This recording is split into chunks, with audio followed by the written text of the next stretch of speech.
त्यांच्याकडनं कारवाई केली जाते। नाशिकच्या दूध बाजार परिसरामध्ये असलेल्या दुधाची तपासणी आज भल्या पहाटे आपण थेट रस्त्यावर उतरतात, फील्डवर उतरलेला आहात आणि दुधाची तपासणी करता काय नेमका तक्रारी होत्या किंवा काय संशय होता? संशय म्हणजे जे आपल्याकडं आपण सगळेच चर्चा करतो का बाबा भेसळ भेसळ भेसळ, म्हणून आज ठरवलं का मी मागे मुंबईमध्ये 1-2 ठिकाणी अशाच रेट टाकल्या होत्या, त्या तर पहाटे 2-2:30 वाजता।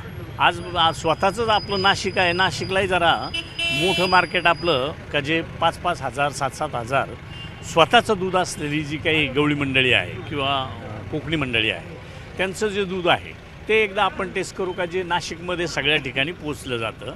तर 9 प्रकारच्या टेस्ट डेअरी डेव्हलपमेंटच्या ह्या तात्काळ होत असतात। तर ते 9चा किट आपल्याबरोबर आहे, FDA लोक आहेत आणि मग आजपासून ठरवलं आहे आजही आणि पाठीमागे आपण अनेक ठिकाणी इथंही मी तसं स्वीट मार्टमध्ये सुद्धा 1-2 वेळा जाऊन त्यांची चौकशी केली होती। तर आज इथं तरी आजच्या मितीला प्राथमिक अंदाज का कुठल्याही प्रकारचं मिलावट त्याच्यात आढळून आलेलं नाही। काय तपासणी करण्यात आली? दुधाची जी तपासणी करण्यात आली त्याच्यात काही सापडतंय का? युरिया आहे का किंवा सोडियम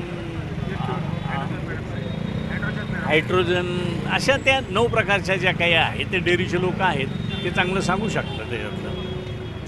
अशा स्वरूपाच्या ज्या कारवाया केल्या जात आहेत नाशिकमध्ये असेल किंवा इतर शहरांमध्ये असेल, पुढच्या काळामध्ये ह्या कारवाया अधिक जास्त गतीने करणार, अधिक गतिमान करणार, कारण मनुष्यबळ आता बऱ्यापैकी आहे।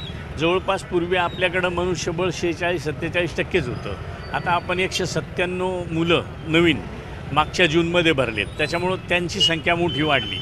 आता लॅबसुद्धा PPP तत्वावर घेऊन आणि जे रिपोर्ट यायला उशीर लागत होता ते तात्काळ कसे येतील 24 तासात कसे येतील असा प्रयत्न राहील आणि जिथं काही भेसळ आढळून आलं तिथं तात्काळ कार्यवाही कायदेशीर केली जाईल।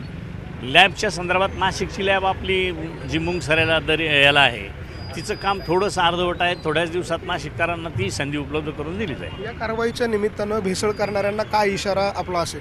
या कारवाईच्या निमित्तानं भेसळ करणाऱ्यांना एकच माझी विनंती आहे का शेवटी हे सगळं मनुष्याच्या जीवन मरणाचा प्रश्न आहे। आपण सुद्धा माणसं आहोत, 1 रुपया कमी जास्त हा भाग वेगळा आहे, पण जसं आता इथं सांगितलं गेलं की 5व्या पिढीचा व्यवसाय आहे, तो व्यवसाय नावाने सुद्धा चालतो।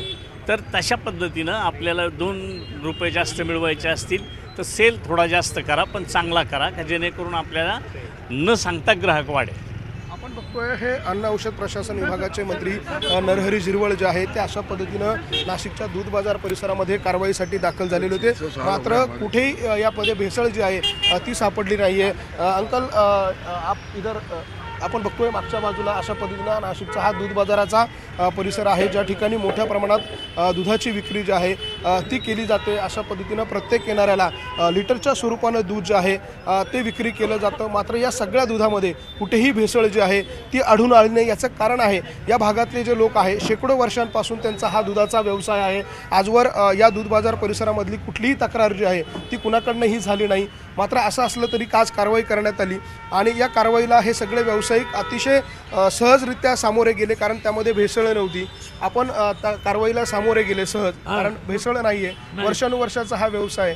आपण आपल्याकडे तर भेसळ सापडली नाही, मात्र आपल्या अशा पद्धतीने जो व्यवसाय आहे त्याच्यामध्ये जी भेसळ केली जाते आपल्या नावाखाली, अर्थात जे प्रामाणिकपणे व्यवसाय करतात त्याच्या नावाखाली ज्या पद्धतीने भेसळ सध्या राज्यात सुरू आहे, याकडे कसं बघता? आहे ना, सुरू आहे ना इकडे भेसळ काय सुरू असतात ना लोकांना, ज्याच्याकडे मशीन असतात त्यांचे पाणीचं दूध विकतात लोक, त्यांनी कारवाई करायला लागलं। प्रत्येक दर आठवड्याला यायला पाहिजे आणि कारवाई करायला पाहिजे तर तू चांगलं कुठे भेसळ कोणाकडे बोला।